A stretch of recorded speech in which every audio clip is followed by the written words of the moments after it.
Hola gente de YouTube, hoy les hablaré de cómo funcionarían los siguientes modelos administrativos y sus desventajas y ventajas. Parte 1. Por una petición del usuario Cubo Luminoso, las siguientes doctrinas serán analizadas por mí: el federalismo liberal, el federalismo proteccionista, el centralismo/unitarismo liberal, el centralismo/unitarismo proteccionista. Primero hay que aclarar qué son cada una de esas doctrinas políticas, así que empezamos por el federalismo. El federalismo es una doctrina política que busca que una entidad política u organización esté formada por organismos, estados, organizaciones, agrupaciones, sindicatos, etc., que se asocian delegando algunas libertades o poderes propios a otro organismo superior, a quien pertenece la soberanía, estado federado o federación, y que conservan una cierta autonomía, ya que algunas competencias le pertenecen exclusivamente.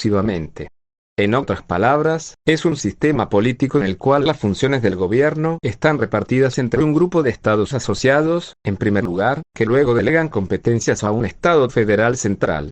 Para entender mejor el federalismo existen 4 características esenciales, así como principios y procesos operacionales que son comunes en un sistema federal. A. Constitución escrita, también conocida como Carta Magna, y una necesidad de las democracias que forman federaciones para regular los principios por los que se regirá el gobierno, pues si éstas tuvieran que actuar sin un cuerpo de leyes específico produciría enfrentamientos. B. División territorial. El federalismo está constituido por la división de poderes sobre la base geográfica de cada territorio. C. Descentralización. En un sistema federal existe tanto un gobierno central como unidades de gobierno inferiores al central, tomando decisiones cada uno respecto a la provisión de ciertos servicios públicos en sus respectivas jurisdicciones geográficas. D. Suprema Corte de Justicia. Para contrarrestar la rigidez de la Constitución escrita, se requiere la acción judicial para que interprete dicha Constitución y se puedan efectuar cambios necesarios.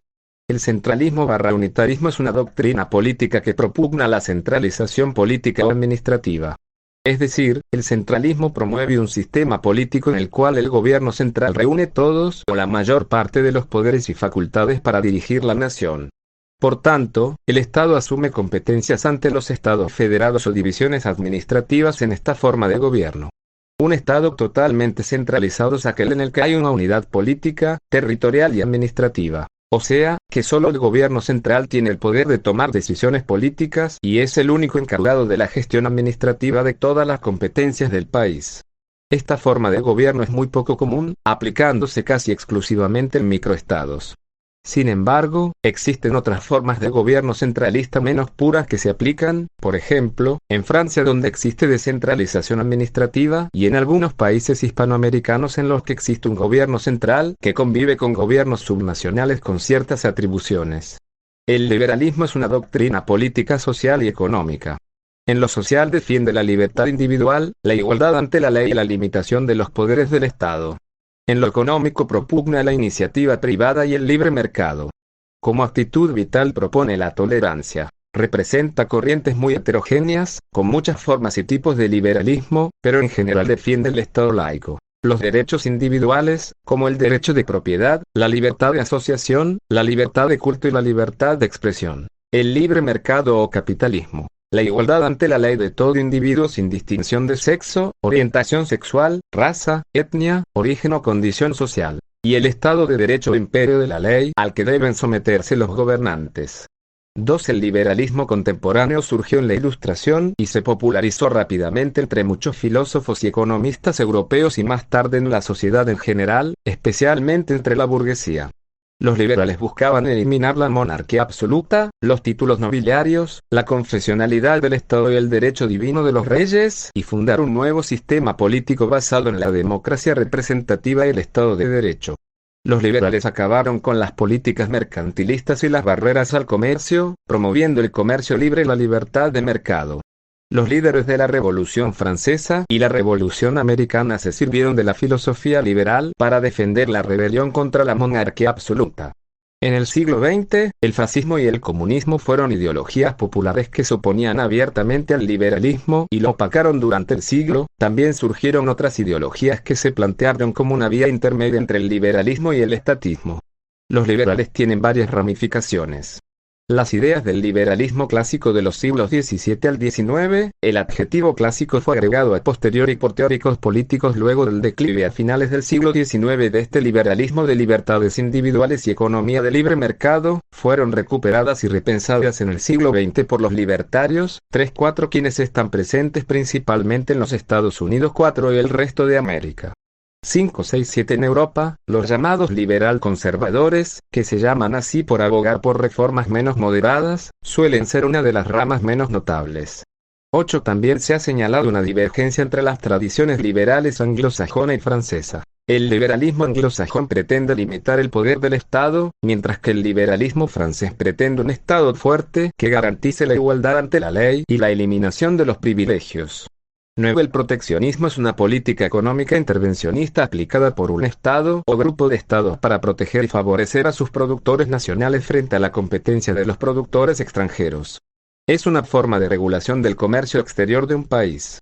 El proteccionismo supone el libre comercio, cuyo principal resultado actual es la globalización del comercio, y a la teoría de la ventaja comparativa.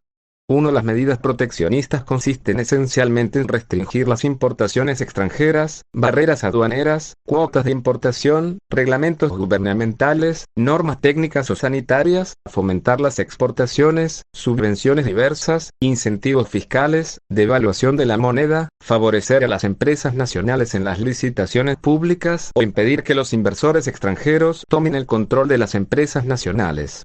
1. El proteccionismo tal y como lo entendemos hoy en día tiene su origen en la Alemania del siglo XIX. El economista alemán Friedrich List sugería que para que los miembros de la Confederación Germánica alcanzaran un grado de desarrollo similar al Reino Unido, debería defenderse e impulsarse la industria nacional, que no está en condiciones de competir contra la más desarrollada industria británica. Esto debía hacerse restringiendo las importaciones de los productos procedentes de Gran Bretaña. 2. Al discriminar las importaciones, la gente sería menos propensa a comprarlas porque se vuelven más caras. El objetivo es que compren en su lugar productos locales, estimulando así la economía de su país. Por tanto, las políticas proteccionistas incentivarían la expansión de la producción y la sustitución de las importaciones por productos nacionales, industrialización por sustitución de importaciones. 3. Se supone que deben reducir la presión de la competencia extranjera y reducir el déficit comercial. También pueden utilizarse para corregir los precios artificialmente bajos de determinados productos importados, debido al dumping, las subvenciones a la exportación o la manipulación de la moneda. 3. Según una encuesta de la Universidad de Chicago, existe un consenso casi unánime cita requerida entre los economistas de las universidades de los Estados Unidos que el proteccionismo tiene un impacto negativo sobre el crecimiento y los niveles de riqueza. 4. Los economistas clásicos y neoclásicos, que están a favor del libre comercio, argumentan que estas políticas perjudican a los productores. También argumentan que los déficits comerciales no son un problema, ya que el comercio es mutuamente beneficioso. 5. Los economistas que apoyan las políticas proteccionistas sostienen que los desequilibrios comerciales son perjudiciales. Por ejemplo, John Maynard Keynes, que se apartó del libre comercio a principios de la década de 1930, señaló que los países con déficit comercial debilitaban sus economías. Y los países con superávit se enriquecen a costa de los demás. Keynes creía que había que gravar las importaciones de los países con superávit para evitar los desequilibrios comerciales. 6-7 Como funcionario un país liberal/federal Un país liberal y federal no tendría una industria nacional fuerte y sería afectada debido a la competencia de los productos extranjeros, por lo que fracasaría al intentar competir con productos extranjeros, además de que el Estado privatiza muchos espacios públicos etc., como cárceles, hospitales, escuelas etc. Habría un libre comercio por lo que habría prosperidad, pero también permitiría que empresas extranjeras puedan extraer y explotar recursos nacionales y en la mayoría de casos sin beneficiar al Estado y al pueblo, pero también las provincias/departamento/Estado tendrían más poder y podrían tomar más decisiones sobre su administración y gestionar mejor su funcionamiento. Cada territorio o provincia goza de los mismos poderes y responsabilidades que los demás. Las diversas provincias asumen responsabilidades y poderes distintos, conforme a su constitución y su lugar de preponderancia en la nación, y por último y no menos importante, su economía sería fácil de tumbar o de dañar, ya que, al no tener una industria etc., de donde mantenerse podría dañarse el avance económico. Un ejemplo. Tu país depende de un país al que le exporta ganado o algún recurso, luego ese país quiebra o no puede comprarte más recursos, y al no tener un lugar de donde sacar ingreso tu país quiebra junto con el país al que le exportaba si es que no tienes otro país al que exportar. Ahora hablaré de cómo funcionaría el federalismo proteccionista. El federalismo proteccionista, un país federal y proteccionista sería un país próspero, como lo son Estados Unidos y Rusia, desarrollarían una industria nacional fuerte y serían potencias exportadoras.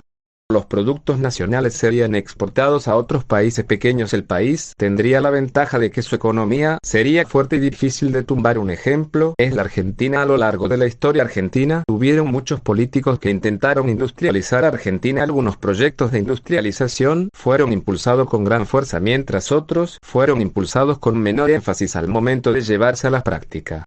Entre ellos podemos nombrar a Juan Manuel de Rosas y Juan Domingo Perón, pero ninguno de esos dos logró que en esos de tiempo se lograra preservar la iniciativa. El proteccionismo federal hace crecer a los sectores de la producción nacional, impide que compitan los productos importados con los nacionales de forma igualitaria, lo cual fomenta la economía nacional, contribuye con el desarrollo de los sectores industriales, ayuda a atravesar las crisis cuando las fuerzas productivas internas se encuentran debilitadas. Es considerado una intromisión a la economía del Estado, altera la competencia entre los productores, ocasiona condiciones de riqueza ficticia, hace depender al Estado solo de los productores, puede no existir una adecuada comunicación entre las diferentes entidades, puede no existir igualdad de oportunidades, puede existir discrepancia entre cada organización. Pueden contradecirse algunas leyes, los recursos económicos pueden repartirse de forma no equitativa. Puede haber discrepancia entre la cantidad de habitantes y recursos asignados. Un modelo federal permite conservar importantes espacios de autonomía entre los miembros que componen, pero a la vez otorga a un ente integrador la función de orientación del sistema en su conjunto.